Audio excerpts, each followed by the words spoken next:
Les archives de Rochard, tome 3, Justicière, volume 1, de Brandon Sanderson. Lu par Lionel Monnier et Clémentine Domptaille. La première fois qu'Eshonai avait rencontré les humains, elle avait vu les membres de ceux qui écoutent qui les accompagnaient. Une malheureuse tribu coincée dans la forme morne. Eshonai avait supposé que les humains s'occupaient de ces pauvres âmes privées de chant. Oh, quelle innocence était alors la sienne. Ces captifs n'étaient pas simplement une petite tribu, ils représentaient une population immense. Et les humains ne s'occupaient pas d'eux. Les humains les possédaient. Un groupe de ces parches, comme on les appelait, s'agglutinait à l'extérieur du cercle de travailleurs d'Eshonai.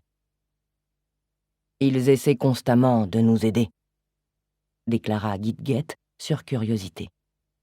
Il secoua la tête, la barbe scintillant de gemmes de rubis, assortie à la teinte rouge dominante de sa peau. Les petits sans rythme veulent être près de nous. Ils sentent que quelque chose ne tourne pas rond dans leur esprit, je peux te le dire. Eshonai lui tendit un tambour, pris à l'arrière du chariot, puis fredonna elle-même sur curiosité. Elle sauta à terre et s'approcha du groupe de parches. « Nous n'avons pas besoin de vous, » dit-elle sur paix en écartant les mains. « Nous préférerions nous occuper nous-mêmes de nos tambours. » Les sans rythme portèrent sur elle un regard vide. « Partez !» leur dit-elle sur imploration en désignant les festivités toutes proches, où ceux qui écoutent et les serviteurs humains riaient ensemble malgré la barrière de la langue. Les humains frappaient des mains au rythme des chants anciens que fredonnaient ceux qui écoutent.